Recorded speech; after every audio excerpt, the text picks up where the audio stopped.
All right, we are live. This is Dr. Milam. Third try the charm. Dr. Milam. Again, you guys just heard me giving my commercial for Whole Health Orthopedic. Absolutely love everything you guys do down there. And so go right ahead. Thank you. Well, thanks for coming out, and if it's okay with you guys, I'm probably just going to stay seated for this, just since she's trying to live stream it. I don't want to disappear off screen. I tend to have a soft voice, and sometimes I will drip down. If you guys can't hear me, just like say something. Okay? My name is Dan Milam, and I'm one of the orthopedic surgeons down at the Whole Health Orthopedic Institute, formerly known as the Whole Health Joint Replacement Institute. If you were here a second ago, you kind of heard the backstory on that one. My background is in sports medicine, minimally invasive, arthroscopic, and reconstructive knee and shoulder surgery. I still do a decent amount of general orthopedics as well. I did my fellowship training in Michigan at the Michigan Knee and Shoulder Institute, which is now known as the Institute for Athletic Medicine. Life changes, time changes, and practices rebrand, as we've done here. My orthopedic residency was at Michigan State, and then I did my medical school in Kirksville, Missouri at the Kirksville College of Osteopathic Medicine. And I am a Florida boy and went to Central Florida for college. Sorry. Oh, you're good. Come on in. Just slow. The purpose of this talk is not to beat you up and convince you that we're all about to die, but the whole idea on this one is understand, hey, as we age, what happens? There's a bunch of different things that are going on in our bodies, and how do we combat that? How do we minimize the damage or delay this process a little bit? And so the first little bit of this talk is just kind of, here's the stuff that we're up against, but it's really important to kind of mitigate a few things, and we can stay active. The nice push about the last decade or so is there was a big emphasis on getting back in shape, staying healthy, and exercising. And we've seen a lot of people really work on enjoying retirement, enjoying staying active into more advanced ages than had been previously done. And I kind of wish that over the last couple of years, as trying as they were, there had been a little bit more emphasis on trying to exercise, and that was one of the few safe things that we could have done. We're seeing a lot of different issues now coming through our clinic with things that are due to deconditioning and the fact that people weren't really able to get out and do much. So I'm not going to get political at all. I just, health and exercise are very intimately related. So as we age, think of your body as your car. Your brain is who you are, that's your person, and your body is a vehicle that will drive you around through life. Much like a new car, you're not going to have a lot of problems with it. Little things don't make a big difference, but when you start to get 100,000, 200,000 miles, there's some issues you may have to work around, right? And so kind of using that framework as we think about this, it makes a lot of sense. As we get older, our organs don't work quite as well. Everything slows down a little bit. It's not quite as efficient as it used to be, and it makes us a little bit more susceptible to injury or illness, or what we call environmental stresses. And then we kind of add in the different health conditions that can exist, anything from high blood pressure to high cholesterol to diabetes or prior injuries. Those things become different factors that can kind of impact what we're able to do and not able to do. So as we talk about that, there's a few different modifications that sometimes people will have to make based on life.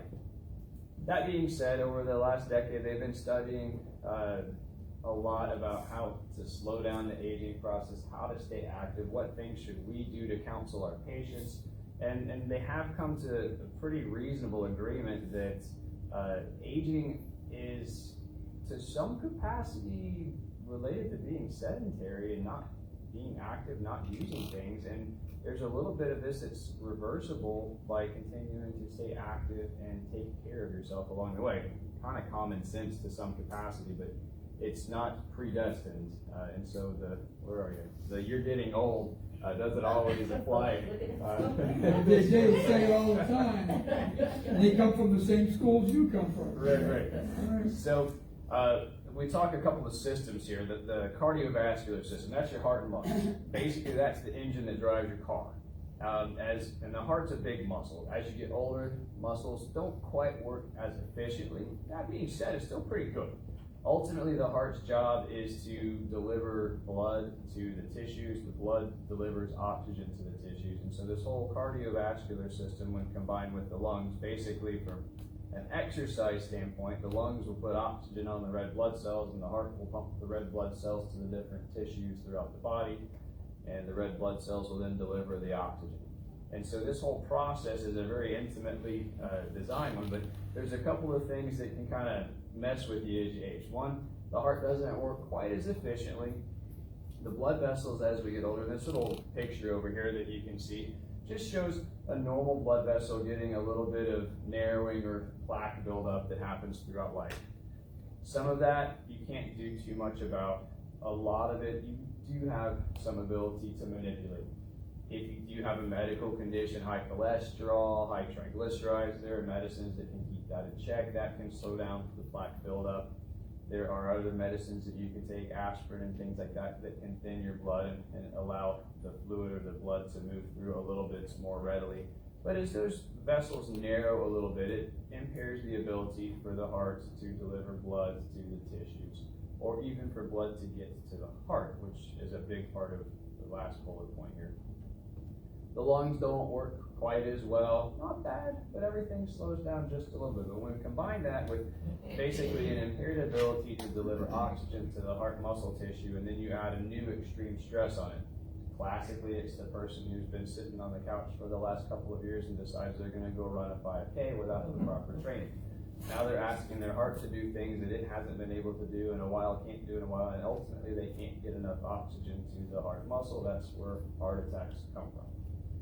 We can combat that by a few other things we talked about, but a big thing is gradually increasing your exertion level. Start low, go slow, and gradually ramp up to it. That's usually the safe way around it. Now, kidneys. The renal function declines to some capacity. Again, nothing crazy from a normal standpoint, but what the big one from an exercise aspect that we will see is the thirst mechanism. As you get older, your thirst mechanism triggers later than it does when you're in your 20s, meaning you'll get dehydrated before your body says, hey, go drink water, I'm thirsty, I need something. And that can result in a number of different things, from decreasing the cognitive function. Sometimes you kind of get a little bit dizzy or a little bit lightheaded. It'll decrease your athletic performance, and it can also result in some heart issues and some muscle damage as well. So stay hydrated. I mean, that one's an easy one. Just drink water before you get thirsty, especially if you know you're going to be out exercising. It's one that always carries some water with you. When we do have finally some warmer weather and out and about, that is a little bit easier to remember. Sometimes in the cold winter months, we don't think about it. And if you guys are here and you think, well, I'm not really sweating that much, but you're still losing water, even just from the increased respirations and some of the insensible losses that you can't see and feel. Another one that we'll see is our nervous system's not quite as good as it once was. The brain tends to work pretty well, but it's more the peripheral nervous system. Sometimes balance isn't what it was. Coordination tends to not be the same. And what we call proprioception, that's a protective mechanism. It's kind of like a reflex. It's your body's sense of where things are in space, especially down around the ankles and lower parts of your legs. That will get impaired as a normal part of the aging process. And it makes you a little bit more susceptible to injury. Now we can combat that with regular stretching. These are things where like yoga and Tai Chi and some of these just low impact but balance and coordination things can really mitigate that a lot. Then they're up against occasionally some medical conditions that make it a little bit trickier. I don't know if any of you have heard the term peripheral neuropathy, but there's a few different things that can cause that. Diabetes is probably our leading cause, and if you do have to battle that, keeping your blood sugars under tight control can make a huge difference in delaying that or minimizing that. It's not rocket science, but when you start thinking about all of the individual components, hey, there are some things that we can do that can really make a tremendous impact.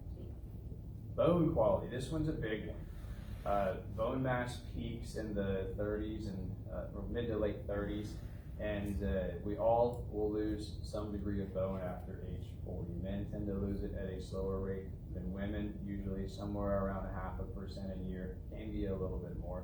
Women lose it twice as fast before menopause and 3 to 5 times as fast after menopause.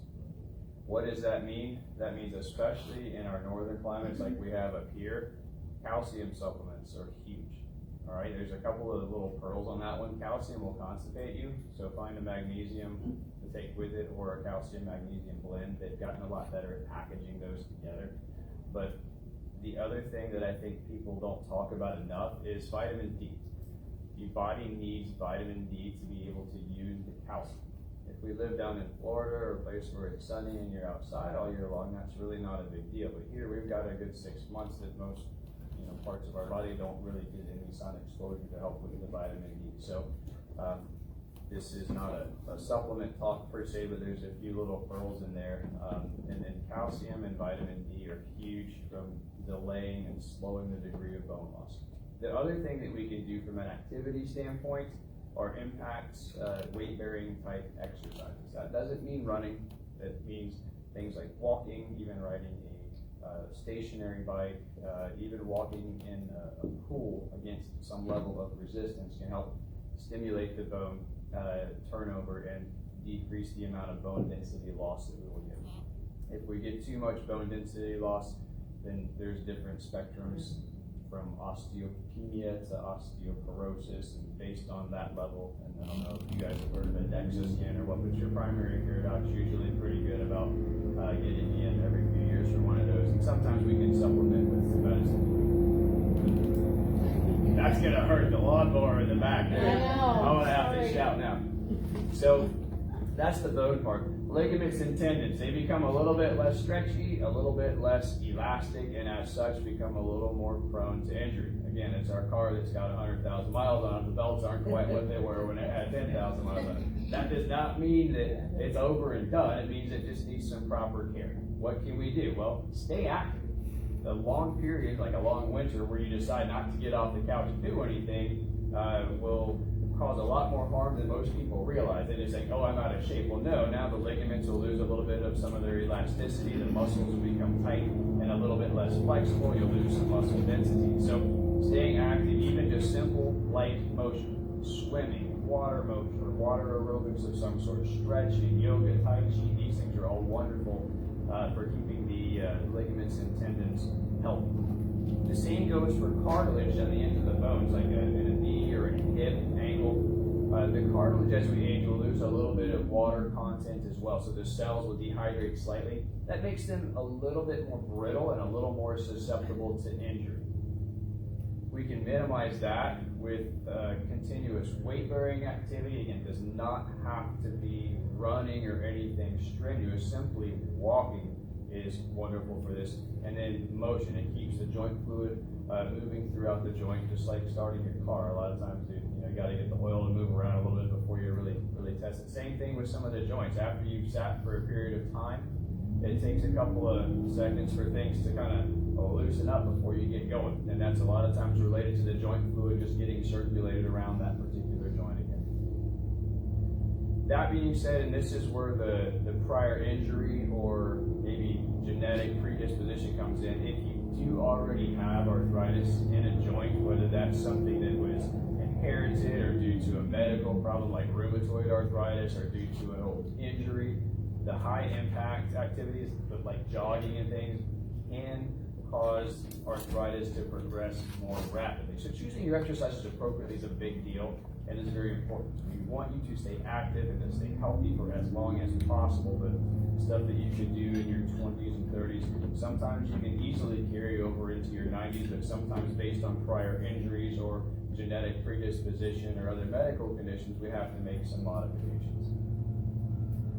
Muscle is probably the most noticeable one because that's where you start to see, especially if you're going to the gym, right? You know that, well, 2 years ago I could walk this far at this pace and do a mile in 12 minutes, and now I'm running for 14 minutes, or I could lift 100 pounds and now I can only lift 70 pounds. And so that's the most visible one that we'll get. We start to muscle mass will peak at age 30 to 35, and we'll lose somewhere between 1.5% and 3% a year, typically, depending on what age. We're starting at around 50 as we get a little bit older in sport. That is one of the most reversible things that you can do something about. And That one does not require you to lift like Arnold in that top left picture. It's simple resistance exercises. That's the machines, that's the bands, that can even be 5-pound, 3-pound weights, okay? Make the muscle contract against some level of resistance. It does not require anything strenuous. That is absolutely huge for keeping the muscle elasticity intact, helping to minimize the sprain and strain injuries that we'll talk about, but also preserving strength and slowing the decline. It's not easy to build muscle once you're over 40. I'm in that group now too, and I don't look at it like I used to, but I'm trying to fight the loss. But you can certainly slow down the decline, and you can keep things healthy and give yourself the fighting chance as long as everything else is working all right. So a couple of other pearls, and again, we're not going to dive into too much detail, and I'm really happy to hear that you did have the vitamin and mineral talk, but I get asked a lot, hey, what can I take, what should I be taking, what should I do? And the ultimate answer is, if you have a well-balanced diet and you don't have any medical conditions, I know some of my patients have had prior stomach surgeries or maybe have Crohn's disease or a few other things, that's a little bit of a different category. You're going to have to supplement. If you have a dietary restriction for religious reasons, or you're a vegetarian or something like that, then obviously we're going to have to supplement a little bit with different vitamins and minerals, but nothing can quite take the place of a well-balanced diet where you're getting your vitamins and minerals from food. If you do have a good, well-balanced diet, supplementing with different vitamins has not really been shown to be of a huge benefit in most of our orthopedic studies. That's not to conflict with anything that you were told before, but strictly from a bone and joint health type thing. They're saying, well, I don't know, it really hasn't made a statistically significant difference in that population. That being said, a couple of things that I'll get asked is the antioxidant category. As a byproduct of exercise and working on muscles, I don't know how much, I don't want to dive too deep into physiology, but as you exercise, you ever been sore after you worked out a muscle you hadn't done in a while? That causes a few products to build up in the muscle, and basically the exercise damages the muscle, but the cool part about our body is it will build back stronger. And that damage that was done will produce something called free radicals. So vitamins A, C, and E in the antioxidant category were thought to kind of gobble up some of those free radicals and minimize some of the rust or oxidative damage that happens. L-carnitine is just one of the amino acids. That was the only one that really had any suspected benefit for improving endurance and muscle performance in some of the studies. I don't get asked too much about that anymore, but I thought I would at least throw those in there. I did want to talk about creatine. 10 years ago, this was a hot topic, and I had a lot of patients on it. A lot of my high school and college athletes were using it, and as a byproduct, a lot of their parents wanted to start using it too because they wanted to get back in shape. That was one of the few supplements that showed a little bit of promise, but it seemed to be the safest in kind of our teenage to 20-year-old group. We ran into some issues with our 40 and over group. It draws water basically into the muscle cells and can enhance the ability to work out for a little bit longer. Makes you look bigger because while you're taking it, you have a little bit of extra water in there. But we were having people get awful muscle cramps. It was dehydrating them, and the biggest part was we were seeing some kidney issues start to show up. So I don't really like that as much of a supplement, so be careful with that one. We're all about trying to minimize the amount of medicines that we have to use and take and do things the natural way, and I love that part. But this one is not as benign as sometimes it's advertised. It has its role, but it's in a very specific setting, and most of my patients don't fall into that where it's of any benefit. As far as injuries goes, sprains and strains are the most common. We kind of touched on this one earlier. It's a lot of times because muscles are a little bit less flexible, tendons are a little bit less stretchy as well. And when we start to put extra strain on them, the other thing that we'll see as we age is the blood supply to the muscles and tendons will diminish a little bit. And while that's not something that you notice much, the ultimate impact is your body has less ability to heal and repair itself. And so over time, these tendonitis issues can turn into tears. And that's the, I guess, getting it early enough on before it's turned into something that is now torn, and recognizing these symptoms is the key to kind of minimizing your downtime and staying active and working through it. Most common is going to be the shoulder or around the knee area. Occasionally the Achilles tendon down by the ankle will rupture, but generally speaking, it starts off as tendonitis and then you just kind of fight through it and progresses to something a little more involved, and then you show up in our office. So the chronic and overuse injuries are kind of our big one, and this is what I was just talking about. It's what we call repetitive micro trauma. This has happened your whole life, and in your teens, your 20s, your 30s, and to some degree your 40s, your body's been able to typically repair it. Well, now that we get 40, 50, 60, our ability to repair it sort of diminishes, but yet we keep on going, and that's where we end up with either pain-limiting levels of tendonitis or sometimes tears. Common ones are the tennis elbow. I don't know if you've heard of that one. That one's on the outside part of the elbow. That one doesn't often require a surgery. That one usually can be treated with some therapy and maybe an injection. And then I see a lot of the rotator cuff tendonitis and bursitis. We won't get too heavy into these. The one thing that I wanted to say about the shoulder part is, in the sports medicine world, we don't just look at outcomes as return to sports. So if you're a tennis player or a basketball player or a golfer, we don't grade success and, hey, I got you back to playing. We get you in, or we look at it in something we call return to pre-injury level of play. So if your tennis serve is 100 miles an hour, then we got to get you back to serving 100 miles an hour to consider that a return to pre-injury. If you're throwing and your fastball goes 80 miles an hour, I got to get you back to that 76 miles an hour. Does not equate to pre-injury. And so on a rotator cuff tear that has had surgery with our newer techniques, the minimally invasive arthroscopic techniques, up to about 80% not only get back to their sport or activity, but get back to the pre-injury level of play with proper healing and rehab. And so that has been a huge shift over the last 20 years during my career from the rotator cuff scenario. Arthritis is a little bit where we'll focus this one on. It happens, all right?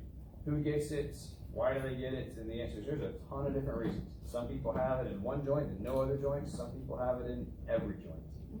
There's a genetic component, and that tends to be more of the osteoarthritis. If mom and dad had arthritis in the knee and hip, you've got a reasonable chance of getting it. It does not predestine you to it, but there is some link. Other medical conditions like rheumatoid arthritis have a tendency to pick off a number of different joints as opposed to an isolated joint here and there. There's psoriatic arthritis, and I'm sure you've heard of a bunch of those. Some of the systemic ones are best treated medically. The rheumatologist tends to deal with those. We only get interaction when the joint's beyond repair and we need to replace the joint.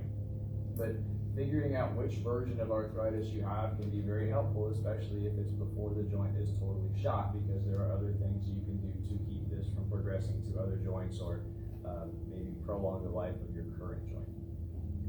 One thing that we have seen, if there is a little bit of arthritis, is the repetitive high impact activity will wear it out faster. So choose your activities wisely. And everybody's got a little bit of a different scenario. I don't know if you're working with trainers. I know our ski instructor over here had mentioned earlier that when they're evaluating different people and giving lessons, that they factor in, hey, if you had surgery before, do you have any medical or orthopedic type issues that we have to work around? Think about that same thing as you're developing your own exercise regimen. Well, I got a bad left hip, or I got a bad ankle or a bad back. Doesn't mean we don't want you active. It's quite the opposite. We just have to figure out a program that's going to keep you from getting injured or keep you from aggravating this and to the point where it hurts more than it helps, and then you'll stop exercising and then things continue to deteriorate like we just talked about. The other thing is sometimes an old injury. I tore my meniscus when I was in college playing X, Y, or Z. Well, even with the newer surgeries now where we only take out a very small part of the torn meniscus, sometimes by the time you get into your 60s, that can manifest into a little bit of a weak spot in the knee where there's a tendency to develop some arthritis. Certainly better than getting arthritis 10 years after the surgery like was happening in the 80s when you took out the whole meniscus, but things still happen. And so you have to factor in your prior history, prior life. What's the story? Has the car been in an accident before, or has it been kept in the garage, so to speak? From an arthritis treatment standpoint, there's a pretty well-defined treatment algorithm. It starts off with a few simple things: rest, activity modification, so like maybe not running, maybe we get on a bike or an elliptical machine or walk instead of doing some of the higher impact things.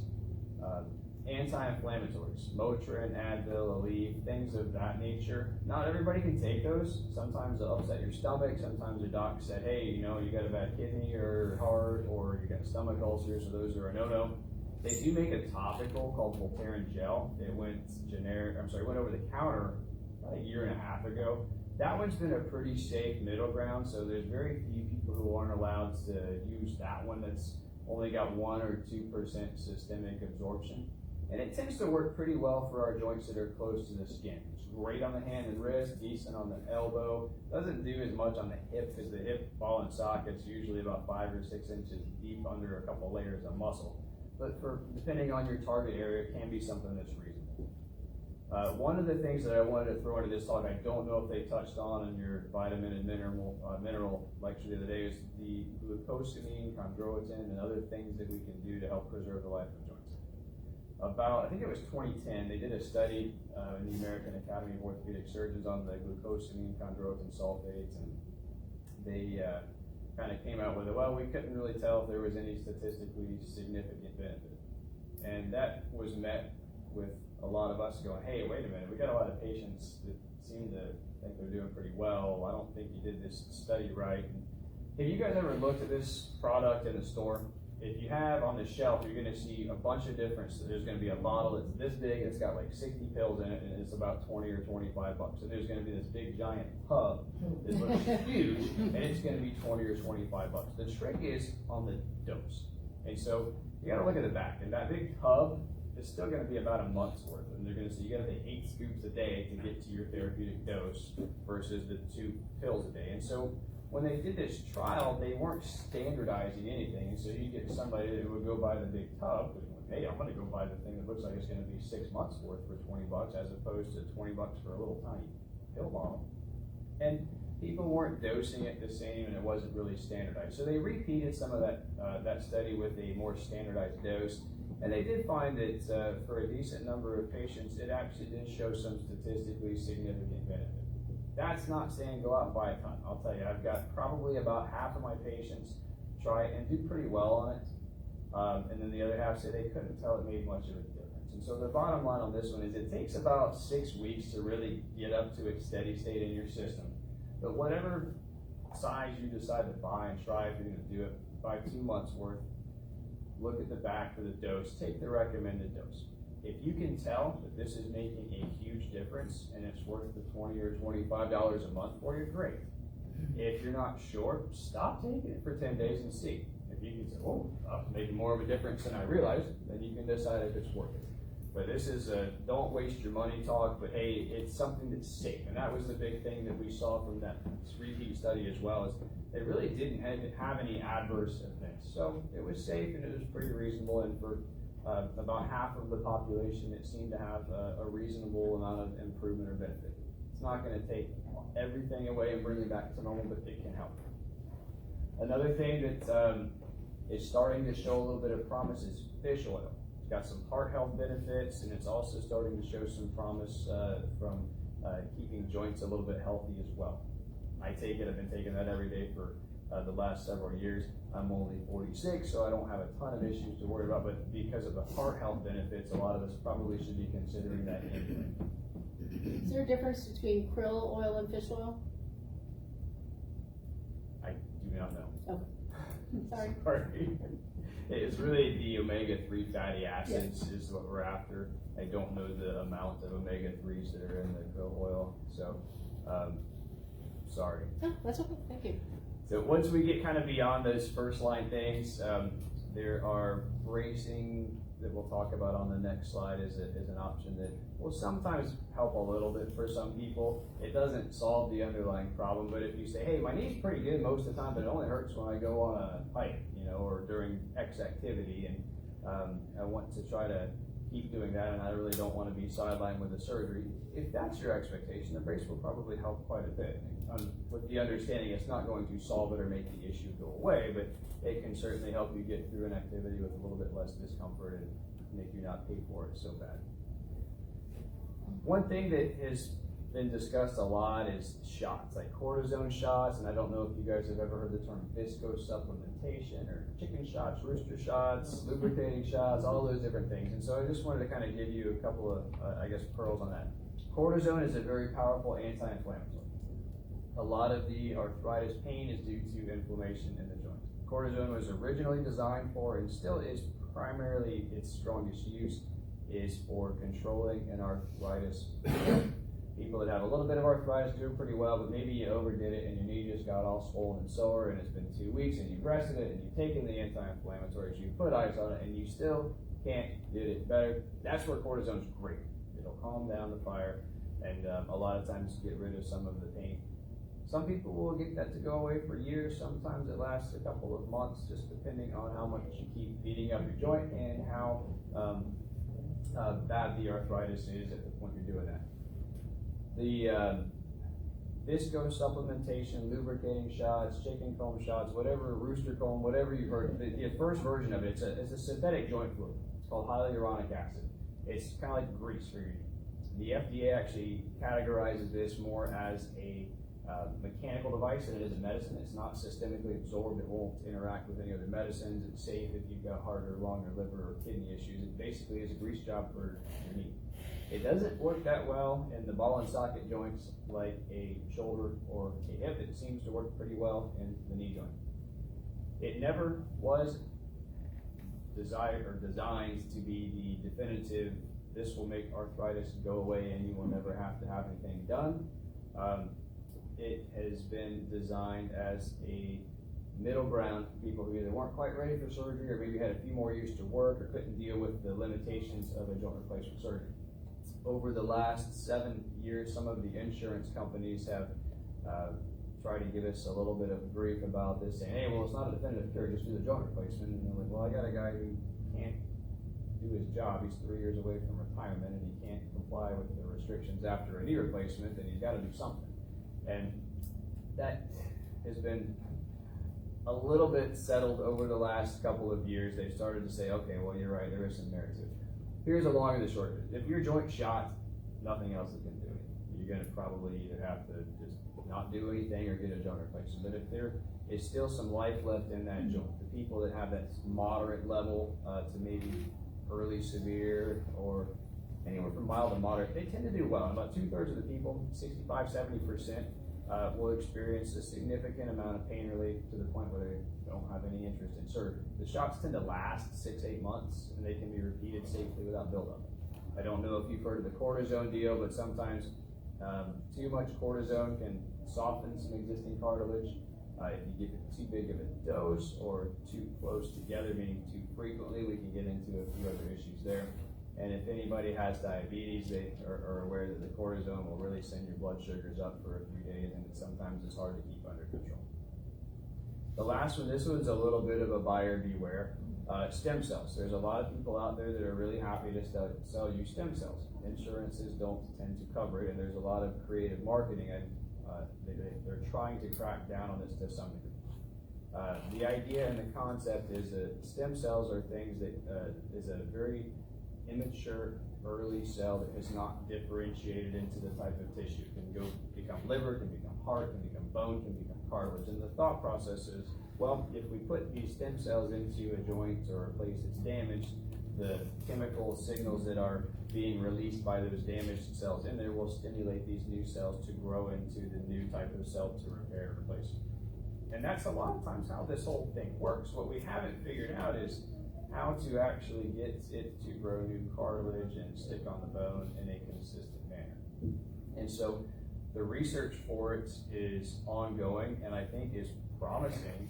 The hard part right now is insurances aren't covering this, and people are going to charge you anywhere from $2,000 to $10,000 a shot for something that may or may not work.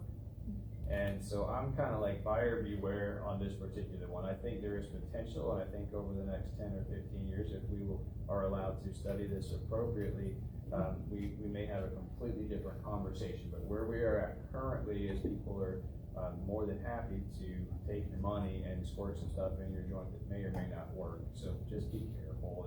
The marketing on this is a little bit out of control, and in some states. It hasn't been too bad in Pennsylvania, but I moved up from Florida a few years ago, and it was a little bit shady with what some of the places they were doing, which unfortunately has now clouded people's opinion for the real research that needs to be done. So a lot of potential, we're just not quite there yet. Talk about the brace. That picture on the top is a valgus unloader brace. That one's probably one of your better braces for knee arthritis from an actual functional standpoint. It's not the most comfortable to wear all day, so that one's one of those that you put on for a hike, or you put on when you want to go skiing or do something like that, and then by the time you're 2-3 hours of that done, you're tired of the brace and ready to go. But it can help you kind of keep going through some of your activities. The simple sleeve brace that you can buy for $15 at Target or Walmart or CVS actually works pretty well for a lot of people. It's much easier to tolerate. And I would suggest if you're going to start, you start with one of those. Again, it's not going to stop arthritis. It's still going to be there, but it can mean the pain at the end of the day isn't so bad, the pain the next day is not so bad, and it can help you get through your activity. And then one of the things that isn't talked about much, it seems to be taboo these days, is weight loss. And it doesn't matter what your starting point is, but every pounds of weight results in anywhere from 3 to 4.5 pounds across the knee with simple walking, 4.5 pounds going up and down stairs, even more than that with jogging. And it's a pretty similar amount for the hips. And so if you think you've got a sore joint, maybe has a little bit of arthritis, even 10 pounds can turn into 30 or 45 pounds less joint force across that sore joint with every step that you take. So there is something to be said for that one. Staying healthy, staying active, and keeping your weight under control. Now, again, it's easier said than done, and there's no judging because everybody's got different conditions they have to work around, but it can make a huge difference. And so the concept of what I wanted to get across to you today is, hey, what are we up against and what can I do about it, and then what can medicine or orthopedics do about it, and hopefully somewhere in that middle ground we can find a nice little, I guess, series of things that'll work for you. When we don't have success with the other stuff, then we get to the joint replacements. From a knee, there's a couple of different options. The one on the bottom is now more historic. That's high tibial osteotomy. That's where we actually cut the bone and move it. That was designed for patients. It's usually a post-traumatic arthritis that have in their 30s and 40s. I don't know if any of you guys follow hockey, but there was one of my my adult heroes was Steve Yzerman, and he had this done towards the end of his career. He managed to play 2 or 3 more years, and then his knee finally gave out on him. We don't do that much anymore. It is a long, slow recovery, and it usually will buy you about 5 years of time. So now we've moved more towards partial knee replacements and total knee replacements. A common question that I'll get is, well, what's the difference, and am I a candidate for the partial or total? The partial knee replacement is designed for primarily medial compartment arthritis, just in one part of the knee, that inner part of the knee. If you have kneecap arthritis and that is symptomatic, you're not going to do very well with it. And most people that end up having knee arthritis in that medial compartment that is bad enough to warrant a surgery will usually have kneecap arthritis too. So we're dealing with maybe 5% of our joint knee replacement population is actually a reasonable candidate for it. It's nice when you are because it's a smaller surgery, a faster recovery, but we're getting most of our knee replacements home the same day, at least with our group. We spend a lot of time on the front end, dotting the I's, crossing the T's, planning, lining up everything perfectly, and probably around 70 to 75% of our knee and hip replacements are going home the same day. That doesn't mean you run a lapse right away. There's still some pain, there's still some, a rest and recovery period, there's still going to be some swelling, but our approach to it, and that was kind of the whole design of whole health, is, well, what all can we do to hit this from every different angle to try to make this as safe as possible, as reproducible as possible, and get you back in action as quickly as possible.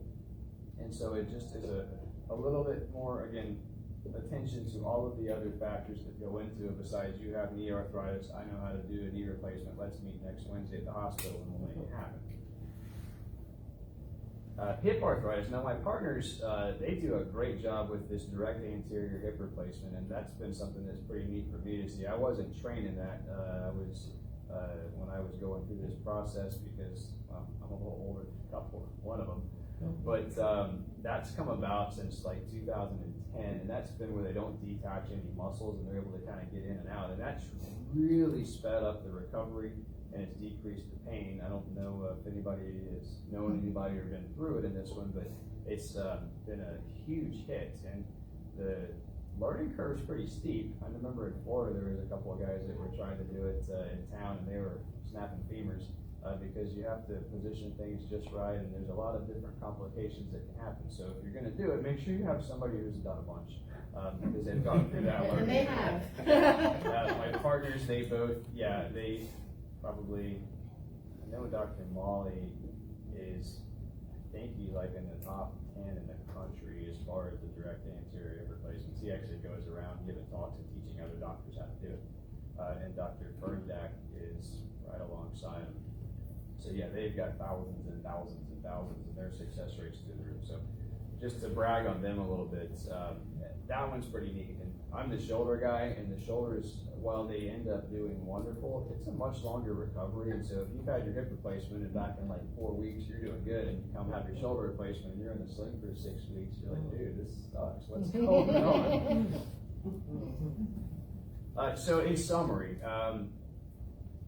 you can stay active well into your 70s, 80s, and 90s. A lot of that requires attention to detail, attention to your personal health, heart, lung, blood vessels, kidneys. Nothing's hard. Don't get dehydrated. Make sure you have a well-balanced diet. If not, supplement with the appropriate vitamins and whatever you're not able to get. Stretch. That's the huge one. Stretch, stretch, stretch. That'll prevent 70% of the stuff that comes through my office, the muscle and tendon sprains and strains. So stay active. Pay attention to the little things. If there's any specific things that you have for your personal situation, make the necessary modifications. Okay, so I don't run on a treadmill, I ride a stationary bike, or I do water exercises or aerobics, and find a balance that's going to work for you. That's pretty much it. So, questions, thoughts? Oh, I got a couple. I'm sorry. Yes, ma'am. Real quick, because I kind of made notes. You said something about exercise damaging a muscle, if you haven't used it for a while. It's a good damage, right? Like Yes. you're not, if you hurt afterwards, you don't want to be like, I don't want to do that again. No. You're taking advantage of the body's ability to heal and repair itself, and the good part is it does that. It tends to make it stronger, right? I don't know of a car that will do that. I would like to have one, but it's a very intentional thing, and so that's correct. It's not a bad thing. There is a bad muscle pain. You lift something too heavy and you pull the muscle or do something like that, but the delayed onset muscle soreness that happens usually 24 to 48 hours after you use something, that's okay. Hydrate your way through that. Lots and lots and lots of water. If you're like me, especially with kids playing baseball and a surgeon's schedule, I drink way too much coffee and don't often drink enough water, and so that's been a big push, is make sure I continue to hydrate. Everybody's going to have their own version of that one, but you can flush a lot of that out with water. And again, there's some merit to the antioxidant vitamins, at least in some of the studies, but generally speaking, what I have found to be the most beneficial in my athletes, say you had a big leg day and you did something that got them real sore, lots of water.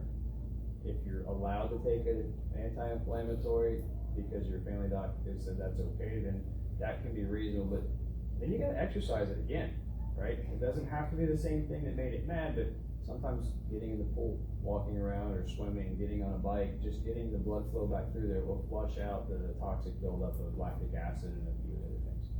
I didn't want anyone coming to class going, hey, he said that I damaged my muscles, so I can't come back. No, that's the intentional damage to get stronger and get in better shape. Yeah, good clarification point. And then the other question I had, do you have any advice about the hump?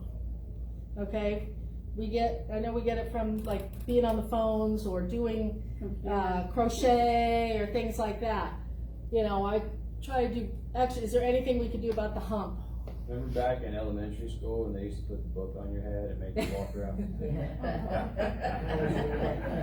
Yeah, I mean, not really. Some of that is the degeneration and loss of water content of the discs in between the vertebrae and your spine, and as that happens, there's a normal curve, and right around the hump, that's where the curve of the neck is going this way, and then there's the curve of the upper thoracic spine, and that change is going on, and as things sort of dry out and dehydrate, we lose height. So a lot of you are not as tall as you were when you were 20 or 30. I ran into that, had to confront that. This one killed me. My kid is now taller than me, but I was 5'11" my whole life, and now I'm 5'10" and a half, and I'm like, what happened?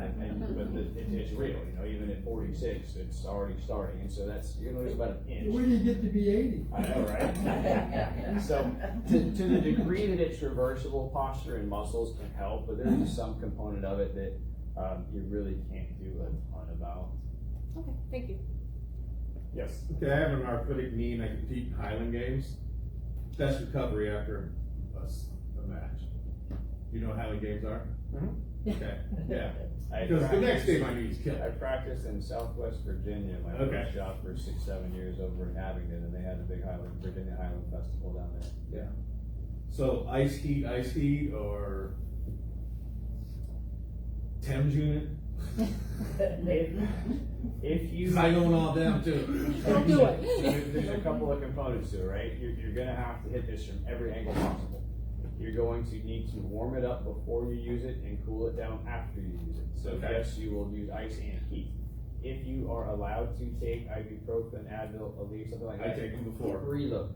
Yeah, preload on them. Or then do it and then again after, right? And so Okay. the using that to your advantage, not something taken all the time, but if, hey, I've got this event, I need to be at my best for 2-3 days, and each day is harder and harder because I keep pissing my knee off a little bit and making it a little more sore. Preload before the first one, and then in the evening, heat it up before you use it, ice it down after you use it. You'll probably want to consider throwing in some topicals. The TENS units, I don't have a problem with at all. It's a little bit variable from person to person, but you're going to be obviously using some muscles pretty strenuously, and that can help speed the recovery a little bit as well. So, Yeah. Just so I can get back to the gym to train for the next meet, and then lots and lots of water. Yeah. Right. Would you recommend the hydrate tablets too that go in the water? They usually have a So lot of electrolytes. This is what I don't have the best medical research answer. Personally, yes. If you're going to be out there sweating and doing what you're doing, you're going to lose tons of electrolytes. And so whether it's a Gatorade, Powerade, or putting those tablets into it, there's a bunch of different liquid hydration type things that are awesome. Okay. Okay. That's going on the baseline assumption that your kidneys are healthy and there's no issues we have to work around for that, and everything else as far as stomach and all that is healthy. And so in those parameters, yeah, it's pretty reasonable with the extreme stuff that you're doing. And eventually it's gonna have to be replaced. Will I still be able to compete after that? Probably not. Okay. Put it off as long as you can. Now you're gonna. Yes, sir. What's your opinion on that red light therapy with vibration? It's a pad that wraps around your joint or a muscle. And it's a red light, it also has vibration in it. I haven't seen enough studies to really give you any probably useful comments. My general thoughts on it are, if it's safe and doesn't cause any risk or harm, I'm worth considering it. And I don't have enough patients that have kind of even come and gone to give you anecdotal evidence from it. Love the concept of trying to find ways that don't involve injecting things into your body or taking pills or things like that to see if we can externally do it. But I don't really have enough to be able to give you anything useful, probably. Appreciate that. Thank you. Yes, ma'am.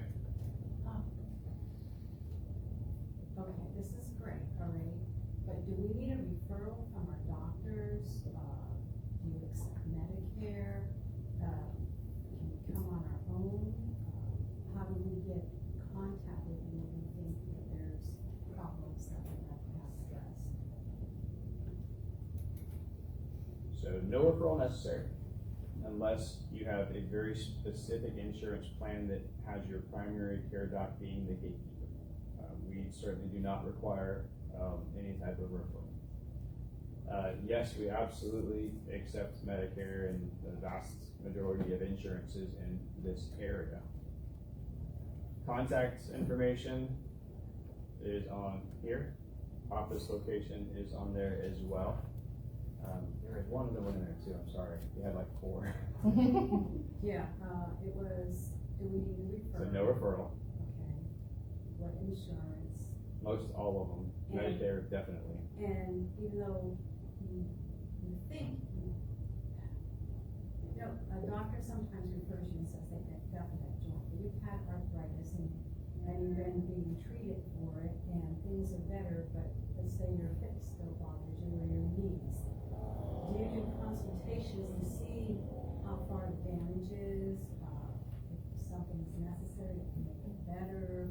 Absolutely. So you come to, let's just run a hypothetical. You came to see me, your doctor said, hey, your knee or your hip's wearing out.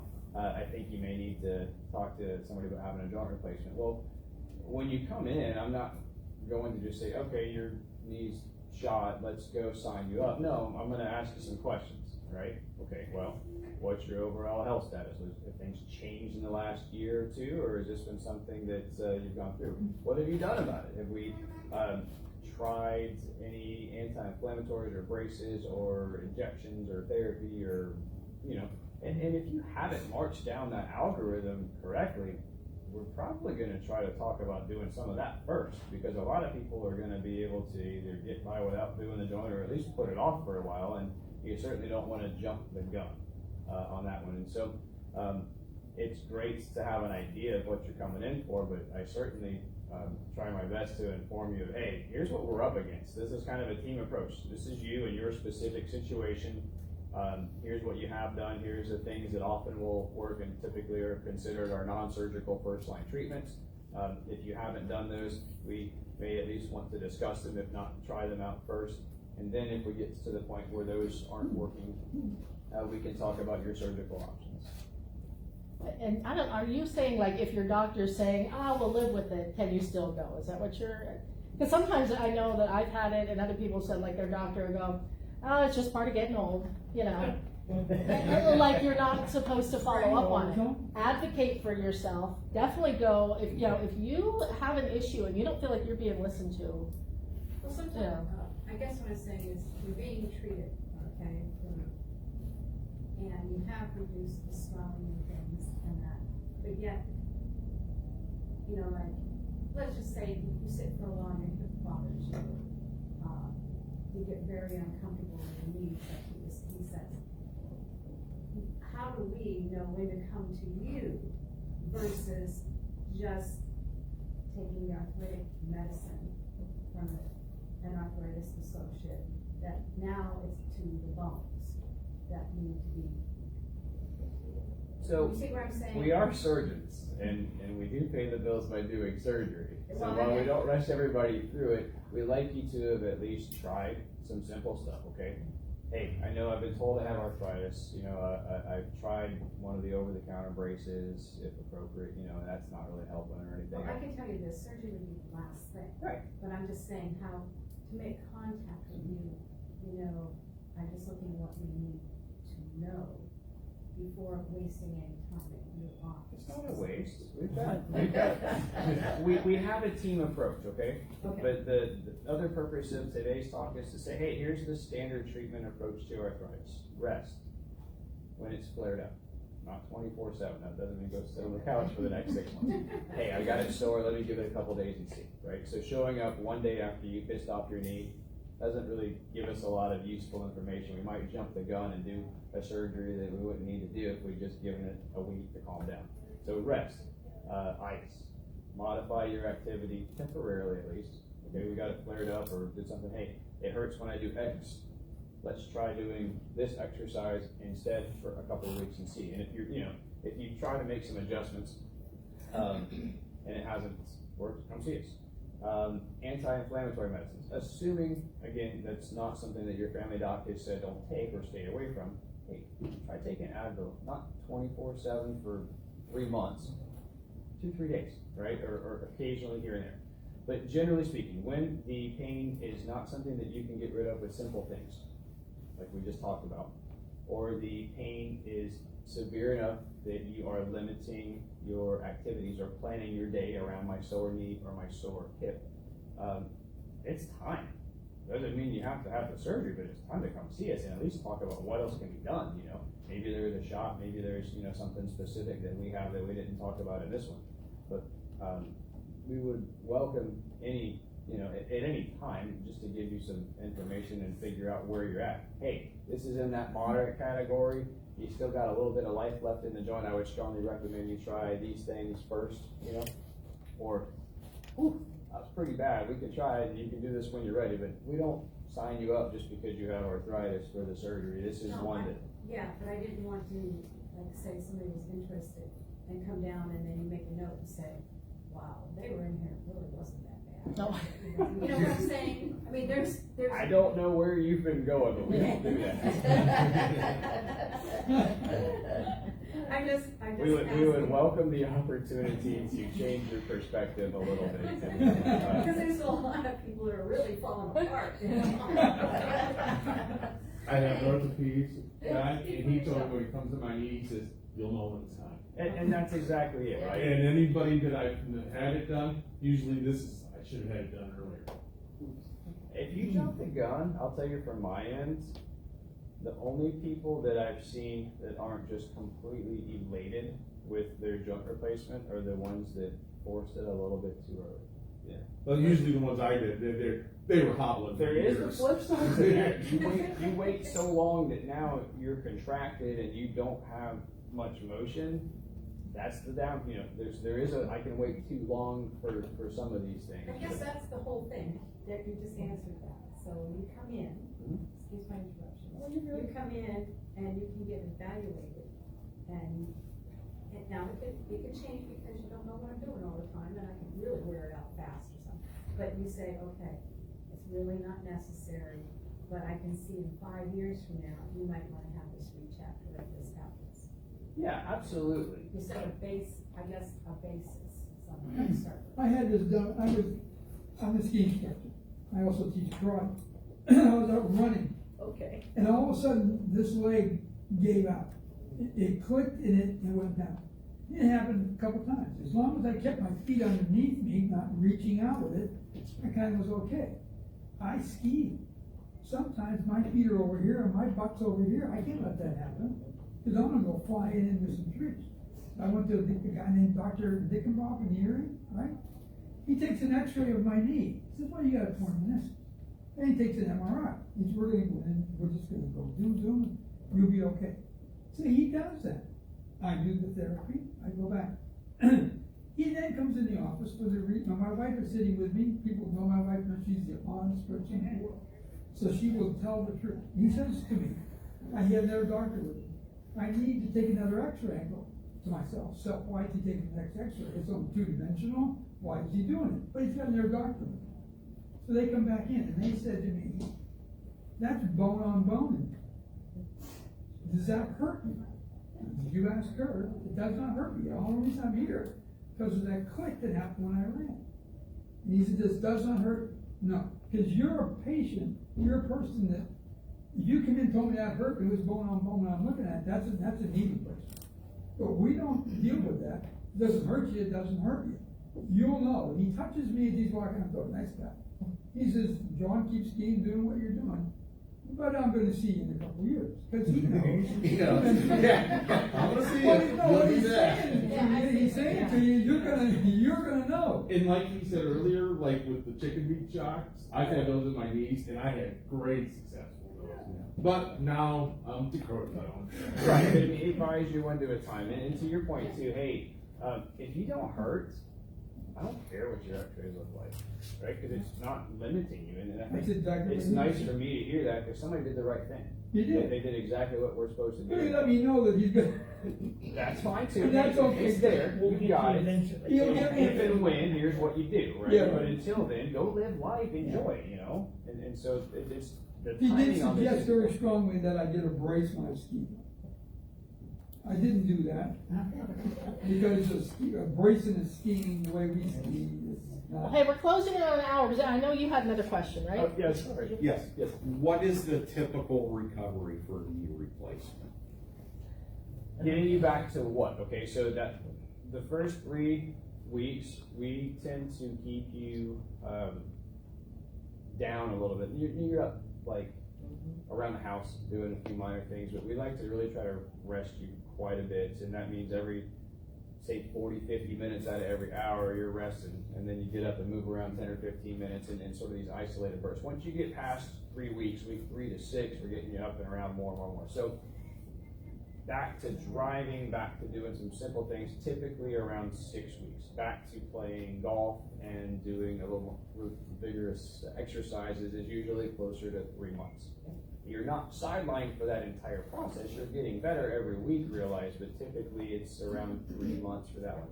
That being said, you will continue to improve for up to about a year, largely because you're building up the endurance in some of the muscles, and it takes a while to build that back up. And I heard the way you do knee replacements is radically different than what most people do. So one thing that we've started doing is not radically different. It's something called kinematic alignments, okay? And that's using your own anatomy. And to give you a little bit of background, we're going to run like 2 minutes. Well, it's okay. I just don't. I know you're a busy man, and I wanted to kind of keep things a little moving. bit of background, okay? Historically, when we do a knee replacement, everything's done with measured cuts, carpentry jigs, and geometric cuts. But basically, the shin bone, we would cut it perpendicular up at the very top and kind of at a 90-degree angle. And then we would do a very similar thing to the thigh bone. And so no matter what you started with, everything. And everybody's ligaments are a little bit different. God put us all together slightly different. Sometimes life happened. And so as part of that, in order to balance that knee, then we have to start releasing parts of ligaments to try to get you, the stability that you needed for that knee replacement.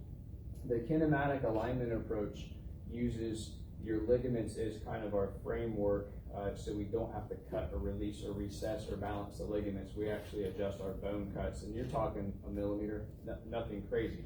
But that gives us actually far greater stability, because again, realize if I had to cut part of your ligaments to balance this thing, well, there's a little bit of a weak spot on that ligament. Sometimes it feels perfect, sometimes it doesn't quite feel right, and so our ability to give you complete stability throughout the entire arc of motion is a little bit of a coin flip.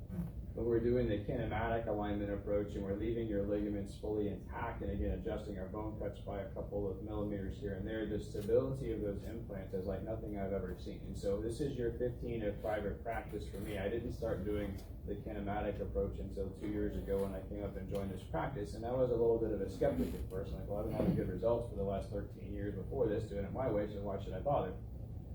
And so I spent a little time working with them, learning their concepts, and watch some of their patients come, and said, okay, well, I'm gonna show up on your clinic day, and I'm gonna take a little test drive of these things and see what they look like post-op. And the patients were coming in, just every single one was rock solid, stable. They all felt like they had, if you had the traditional knee replacement on one knee and then the kinematic aligned knee on the other knee, they'd be like, this new one, man, it feels much more normal, much more natural.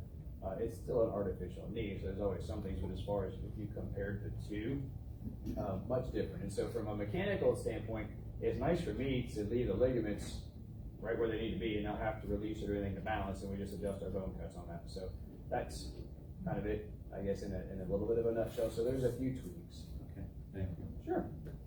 How many times can you have your knee replaced? You run out of bone. And you're getting older, so you know that's gonna happen. It gets harder every time, all right? Well, And that's so what I'm saying. it depends what you're down to. Replaced twice. Right. So are you down to the hinged component, or are Well, you this substitute? has been in 31 years. Is it a hinge, or is it just a stem component, or what? No idea. It depends, I guess. Eventually you run out of bone and you have to go to some of the hinge components and things like that. And once you're there, then it gets a lot tougher. But you've got it in for 31 years. You're welcome to come see us. We'll take a look. Yes, ma'am. So what is the recovery time if you have a rotated clip a bone broken and you have to put the bone back?